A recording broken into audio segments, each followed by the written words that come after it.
اسلام آباد high court کے ججز کے خط کے معاملے کی سماعت بدھ کو کرے گی، یعنی کہ آج سے 2 دن کے بعد اس کی سماعت ہونے جا رہی ہے۔ اور اس کے بعد جو ہے جیسے یہ خبر سامنے آئی اس کے کچھ ہی دیر کے بعد ایک اور خبر سامنے آتی ہے۔ وہ خبر یہ ہے کہ جن صاحب کو سابق چیف جسٹس تصدق حسین جیلانی صاحب، جن کو یہ معاملہ کمیشن بنا کر سونپا گیا تھا، انہوں نے دراصل معذرت کی ہے۔ اور وہ معذرت کیا ہے، کس طریقے سے معذرت کی گئی ہے؟ سابق چیف جسٹس آف پاکستان تصدق حسین جیلانی نے اسلام آباد ہائی کورٹ کے 6 ججز کے خط کے معاملے پر انکوائری کمیشن کی سربراہی سے معذرت کر لی۔ جسٹس ریٹائرڈ تصدق حسین جیلانی نے وزیر اعظم شہباز شریف کو خط لکھا اور لکھ کر کمیشن کی سربراہی سے معذرت کی۔ سابق چیف جسٹس نے خط میں وزیر اعظم کابینہ، chief justice of Pakistan justice قاضی فائز عیسیٰ اور سپریم کورٹ کے سینئر ترین جج جسٹس منصور علی شاہ کا شکریہ ادا کیا۔ جسٹس تصدق جیلانی نے جو میڈیا کے ساتھ چند ایک جگہ پر گفتگو کی ہے، انہوں نے اس گفتگو میں کہا ہے کہ انہیں کمیشن کے ٹرمز آف ریفرنس یعنی کہ TORs پر تحفظات تھے۔ ججز نے اپنے خط میں سپریم جوڈیشل کونسل کو مخاطب کیا تھا، اس وجہ سے ان کے خیال میں کمیشن اس حوالے سے انکوائری کا مناسب فورم نہیں ہے۔ انہوں نے یہ بھی کہا کہ خط میں جو الزامات لگائے ہیں ان کا ٹرمز آف ریفرنس میں ذکر ہی نہیں ہے۔ یہ خط پیرامیٹر 209 کے دائرہ کار میں آتا ہی نہیں ہے۔ یہ ہے وہ خط کے ابھی تک مندرجات جو جسٹس تصدق حسین جیلانی کے سامنے ہیں۔ اب آپ یاد کیجئے 2-3 چیزیں میں آپ کے سامنے رکھ دیتا ہوں۔ جس وقت یہ معاملہ سپریم کورٹ آف پاکستان نے کمیشن بنانے کی غرض سے وفاقی حکومت کو سپورٹ کیا تھا تو اس کے اوپر میں نے ویڈیو کی تھی، اور سب سے پہلے جیسے ہی یہ بات آئی تھی تو ایک اسپونٹینیس ریاکشن جو ہے مجھ سمیت بہت سارے لوگوں کا تھا کہ جو 6 ججز ہیں انہوں نے خط میں کسی انکوائری کمیشن کا مطالبہ نہیں کیا، انہوں نے خط میں یہ استدعا ہی نہیں کی۔ جو استدعا کی گئی ہے اس کو بظاہر فوری طور پر چیف جسٹس آف پاکستان نے مسترد کر دیا، اور انہوں نے اپنے طور پر یہ فیصلہ کیا کہ حکومت اس سارے معاملے کی جانچ کرے۔ وہی حکومت، وہی انتظامیہ جس کے خلاف وہ خط لکھا گیا ہے۔ خط میں ان 6 ججز نے بنیادی طور پر اپنے اوپر گزرنے والے واقعات کا تذکرہ کیا تھا۔ انہوں نے بتایا کہ گزشتہ 1-1.5 سال کے دوران ان کے جو فیلو ججز ہیں، یہ جنہوں نے دستخط کیے ہوئے ہیں، ان کو کس کس صورتحال سے گزرنا پڑا۔ کسی کا کوئی فیملی ممبر جو ہے وہ اغوا ہوا، انہوں نے ٹارچر کا الزام لگایا، انہوں نے کہا کہ ان سے ویڈیو ریکارڈنگ کروائی گئی۔ اسی طریقے سے انہوں نے بتایا کہ کس طریقے سے دباؤ کا سامنا ہے، دھمکیوں کا سامنا ہے۔ ایک جج جو ہیں ان کے کمرے سے، بیڈ روم سے، ان کے جو آفیشیل ریزیڈنس ہے اس کے ڈرائنگ روم میں خفیہ کیمرے جو ہیں وہ نصب کیے گئے تھے، اور اس سے ان کی فیملی کی جو پرائیویٹ ویڈیوز ہیں وہ ریکارڈ کر کے کہیں ٹرانسمٹ کی جا رہی تھی، اور اس میں سوال یہ اٹھایا گیا تھا کہ کیا اس ساری صورتحال میں جب ہم نے اس میں آگاہ کیا اسلام آباد ہائی کورٹ کے جسٹس عامر فاروق کو، سابق چیف جسٹس عمرتا بندیال کو، سابق سینئر پیونی جج قاضی فائز عیسیٰ صاحب کو جو کہ موجودہ چیف جسٹس ہیں، تو انہوں نے اس حوالے سے کوئی کارروائی نہیں کی، بلکہ جو اسلام آباد ہائی کورٹ کے چیف جسٹس ہیں انہوں نے جب ملاقات کی اور انہوں نے کہا کہ فل کورٹ بینچ بنائیں یا ان کے خلاف توہین عدالت کی کارروائی شروع کریں، تو انہوں نے کہا کہ میری بات ہو گئی ہے DGC کے ساتھ، اب کے بعد جو ہے وہ آپ کو کوئی تنگ نہیں کرے گا۔ جس کے جب یہ سارا معاملہ سامنے آیا کہ تنگ نہیں کرے گا، اس کے بعد بھی تنگ کرنے کا اور یہ سب معاملہ بلیک میلنگ کا یہ سب کچھ جو ہے وہ جاری رہا، اور اس میں جو سب سے بنیادی نقطہ تھا وہ نقطہ یہ تھا کہ ان ججز نے کہا کہ جتنے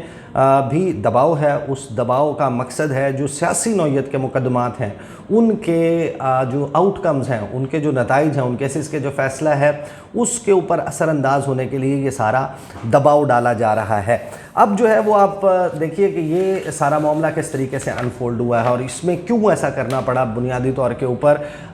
4-5 جو بڑی بڑی چیزیں ہوئیں کہ جیسے ہی یہ معاملہ 6 ججز کا سپریم کورٹ آف پاکستان کی سپریم جوڈیشل کونسل کو یہ خط لکھا گیا، اس وقت بارہا ہم یہ کہہ رہے تھے، بار بار بہت سارے رپورٹرز اس بات کی نشاندہی کر رہے تھے کہ یہ جو خط ہے، یہ خط جو ہے وہ اس باڈی کو لکھا گیا ہے جو ججز کی اکاؤنٹیبلٹی بھی کرتی ہے اور ججز کا کوڈ آف کنڈکٹ جو ہے اس کو بھی اس کا متعین کرتی ہے، اس کا اور اس کے حوالے سے جانچ کرنے کا ادارہ بھی یہی ہے۔ اور انہوں نے خط میں استدعا یہ کی ہے کہ آپ ایک کنونشن بلائیں اور ہماری رہنمائی کریں، ہمیں گائیڈنس دیں کہ جب ایسی صورتحال کا سامنا ہو تو ایک جج کو کیسے ایکٹ کرنا چاہیے، اس کو کیا کرنا چاہیے، اور اگر کسی فیلو جج کے علم میں یہ بات آتی ہے. ان دس کیس جو سپریم کورٹ کے سینئر ججز ہیں ان کے علم میں، جن کے علم میں یہ بات آئی ہے اسلام آباد ہائی کورٹ کے چیف جسٹس، ان کو کیا کرنے کی ضرورت ہے، انہیں کس طریقے سے ایکٹ کرنا ہے. تو ہونا تو یہ چاہیے تھا کہ چیف جسٹس آف پاکستان اتنی سنگین جو ان کی سپیریئر کورٹ ہے اس کے اوپر اس قسم کے حملہ جو ہے ان کی آزادی کا یا ان کی آزادی کو کرب کرنے کے لیے جب اس قسم کے اقدامات کیے جا رہے ہیں تو وہ کھڑے ہو جاتے اپنی ججز کے دفاع میں. انہوں نے جو ہے وہ اس کے اوپر جو ججز کی استدعا ہے اس کو سننے کی بجائے یا اس طریقے سے معاملہ چلانے کے بجائے بہت سارے لوگ یہ تنقید کر رہے تھے کہ انہوں نے اٹھا کر ان ججز کو اسی حکومت کے سامنے پھینک دیا جس کے خلاف ان کی شکایت تھی. یہ وہ کانٹیکسٹ ہے. پھر ہم نے دیکھا کہ جو 300 نامور وکلاء ہیں پاکستان کے، ان کا ایک خط سامنے آیا. انہوں نے خط لکھا چیف جسٹس آف پاکستان کو. انہوں نے اس ایک رکنی کمیشن کو مسترد بھی کیا اور انہوں نے یہ استدعا کی کہ اس کے اوپر 100 موٹو نوٹس جو ہے وہ لیا جائے. جس قسم کی تنقید کا سامنا کرنا پڑا اس کی ایک ایگزامپل کے طور پر before coming to the last question کہ کیا 2 اس میں ججز ایسے ہیں جن کو اس کا حصہ ہونا چاہیے یا نہیں، یا وہ حصہ بن پائیں گے یا نہیں، یا ان کے اوپر اعتراض کوئی آ سکتا ہے. اس پر آنے سے پہلے میں آپ کو بتا دوں کہ اس قسم کے ایڈیٹوریلز باقاعدہ جو ہے وہ اب لکھے جانے لگے تھے کہ دھڑکتی امیدیں، یعنی کہ امیدیں معدوم ہو رہی ہیں. ڈان نے جو ایڈیٹوریل لکھا وہ بڑا امپورٹنٹ تھا. اس سے آپ کو اندازہ ہو جاتا ہے کہ کس قسم کا سینٹیمنٹ جو ہے وہ اب گرو کرنا شروع ہو چکا تھا. اس میں لکھا کیا گیا تھا؟ اس میں لکھا گیا تھا کہ قانونی برادری کے کچھ حلقوں میں مایوسی پائی جاتی ہے. خاص طور پر پریشان نظر آنے والوں میں وہ وکلاء بھی شامل ہیں جنہوں نے گزشتہ سال سپریم کورٹ میں گارڈز کی تبدیلی کو، یعنی کہ جو امرتا بندیال ریٹائر ہوئے اور قاضی فائز عیسیٰ چیف جسٹس بنے، اس کو عدلیہ کی آزادی کے ایک نئے دور کے آغاز کے طور پر سراہا تھا کہ اب جو ہے وہ عدلیہ کی آزادی کا نیا دور شروع ہوگا. اس ایڈیٹوریل میں لکھا گیا کہ اس ہفتے جب یہ بات سامنے آئی کہ اسلام آباد ہائی کورٹ کے 6 حاضر سروس ججوں نے چیف جسٹس آف پاکستان کو ایک شکایت کی جس میں انٹیلیجنس آپریٹیوز کی طرف سے عدلیہ کے کام میں بار بار مداخلت کی تفصیل بتائی گئی تھی، جس میں ججوں کی جاسوسی، دھمکانے کی کوششیں بھی شامل تھیں. امید یہ تھی کہ اب سپریم کورٹ آف پاکستان نہایت سخت موقف اختیار کرے گی اور اس کے راستے میں کھڑی ہو جائے گی. یہ ذہن میں رکھتے ہوئے کہ اگرچہ سپریم کورٹ ایگزیکٹو کی جانب سے انسانی اور شہری حقوق کی خلاف ورزیوں کی بڑھتی ہوئی فہرست کو نظر انداز کرنے اور عدالتی احکامات کے ساتھ ساتھ قوانین اور آئین کی مسلسل خلاف ورزیوں کو روکنے میں ناکامی پر تنقید کا سامنا ہے، بہت سے لوگوں کو بہرحال یہ توقع تھی کہ سپریم کورٹ کم از کم عدلیہ کے اندرونی کاموں میں مداخلت کو قطعاً برداشت نہیں کرے گی. افسوس کی بات یہ ہے کہ جمعرات کو سپریم کورٹ نے کارروائی کرنے کے بجائے معاملہ اپنے سر سے اتار کر حکومت کو دے دیا. عدالت کی رضامندی سے اسلام آباد ہائی کورٹ کے ججوں کی طرف سے اجاگر کیے گئے خدشات کی تحقیقات اب ایک انکوائری کمیشن کے ذریعے کی جائے گی، جس کی سربراہی ایک ریٹائرڈ جج کرے گا اور جس کی تشکیل اور ریفرنس کی شرائط کا فیصلہ وفاقی کابینہ کرے گی. اس اعلان کے بعد سے بہت سے لوگ یہ سوچ رہے ہیں کہ کیا ایک ریٹائرڈ جج اعلیٰ عدلیہ کے موجودہ ججوں سے مؤثر طریقے سے جرح کر سکتا ہے؟ اور سب سے اہم بات یہ کہ حاضر سروس جرنیل جو براہ راست یا بالواسطہ طور پر ان کے محکموں میں مبینہ طور پر جو ملوث سنگین بد انتظامی کے ذمہ دار ہو سکتے ہیں، ان پر جرح کیسے کر سکتا ہے ایک ریٹائرڈ جج؟ بہت سے لوگ اس بات کی نشاندہی کر رہے ہیں کہ موجودہ حکومت ایسے افراد پر مشتمل جو یا تو انٹیلیجنس ایجنسیوں کی عدالتی معاملات میں مبینہ مداخلت سے مستفیض ہوتے نظر آ رہے ہیں یا پھر اپنی وزارتوں کی وجہ سے ان ایجنسیوں کی کارروائیوں کے ذمہ دار ہیں، تو پھر عدالت ان سے غیر ذمہ دارانہ تحقیقات کی توقع کیسے کر سکتی ہے؟ یہ تمام خدشات درست ہیں. پھر اس میں جو ہے وہ لاسٹ 2 پیراگرافس میں جو 3 پیراگرافس میں کہا گیا وہ بڑا امپورٹنٹ تھا کہ جو جمعرات کو سپریم کورٹ کی طرف سے جاری ہونے والی ایک پریس ریلیز تھی، اس میں یہ کہا گیا واضح طور پر کہ چیف جسٹس آف پاکستان نے حکومت کے ساتھ اپنی ملاقات میں یہ کہا کہ ججوں کے معاملات اور عدالتی کاموں میں ایگزیکٹو کی مداخلت کو برداشت نہیں کیا جائے گا اور کسی بھی صورت ان کی آزادی کو ختم نہیں کیا جا سکتا. عدلیہ کی آزادی پر سمجھوتہ کرنے کی اجازت نہیں دی جا سکتی. سپریم کورٹ نے جو کیا لگتا ہے کہ وہ اپنے اقدامات کے ذریعے حکومت اور انتظامیہ کو اکوموڈیٹ کر رہے ہیں کہ خود اس کو ڈیل کرنے کے بجائے اٹھا کر معاملہ ہی حکومت کے سپرد کر رہے ہیں. اسلام آباد ہائی کورٹ کے ججوں نے صرف اتنا ہی مانگا تھا کہ وہ جس آزمائش سے گزر رہے ہیں اس پر بات کرنے کے لیے عدالتی کنونشن بلا لیں، اور سپریم جوڈیشل کونسل سے ہدایت مانگی تھی کہ جب ججوں کو ریاست کی ایگزیکٹو برانچ کی طرف سے دھمکیوں اور جبر کا سامنا کرنا پڑتا ہے تو ججوں کو کیا کرنا چاہیے. اس کے بجائے لگتا ہے کہ سپریم کورٹ نے حکومت کو انکوائری سنبھالنے کی دعوت دے کر معاملے سے ہاتھ دھو لیے ہیں۔ ایسا لگتا ہے کہ یہ طریقہ کار اس کے برعکس ہے جس کی توقع ایک آزاد عدلیہ سے ہوگی جو اپنے دائرہ کار کی غیرت کے ساتھ حفاظت کرتی ہے۔ اس لیے اس پر دوبارہ غور کیا جانا چاہیے تھا۔ یہ ہے وہ ماحول اور وہ تنقید جو chief justice of Pakistan justice قاضی فائز عیسیٰ پر چل رہی تھی کہ انہیں ایسا نہیں کرنا چاہیے تھا، اور اب وہ کنورٹ ہو گیا انٹو اے سو موٹو نوٹس۔ بدھ کو اس کی ہیئرنگ ہوگی۔ اب جو ججز اس میں شامل ہیں اس میں چیف جسٹس آف پاکستان خود ہیں جو سربراہی کریں گے، اس کے بعد جسٹس منصور علی شاہ ہیں، جسٹس یحییٰ آفریدی ہیں، جسٹس اطہر من اللہ ہیں، جسٹس مسرت ہلالی، جسٹس جمال خان مندوخیل اور جسٹس نعیم اختر افغان۔ ایک تو جو کمپوزیشن ہے اور اس میں جو شامل ججز ہیں ان کو دیکھ کر کیا لگتا ہے، اس حوالے سے میں ایک سیپریٹ ویڈیو انشاءاللہ کروں گا۔ جو سپریم کورٹ کو ریگولرلی کور کرنے والے رپورٹرز ہیں ان کی اس حوالے سے کیا رائے ہے کہ اس کمیشن کی تشکیل اور کمپوزیشن کو دیکھتے ہوئے وہ کیا سمجھتے ہیں کہ معاملہ کیا رخ اختیار کرے گا اور اس کی پروسیڈنگز کے دوران کیا ہو سکتا ہے۔ لیکن ایک بات میں آپ کو اپیرنٹلی جو بڑے واضح طور پر نظر آتی ہے وہ میں بتا سکتا ہوں کہ دو ججز کم از کم اس میں ایسے ہیں، ایک جسٹس قاضی فائز عیسیٰ اور جسٹس منصور علی شاہ، جن کے اوپر سماعت کے دوران اور آغاز پر ہی میرے خیال میں ہو سکتا ہے کہ ایک بہت بڑا جو ہے وہ عدم اعتماد جو ہے وہ کیا جا سکتا ہے۔ ان سے ریکویسٹ کی جا سکتی ہے کہ آپ اس معاملے سے علیحدہ ہو جائیں، کیونکہ آپ نے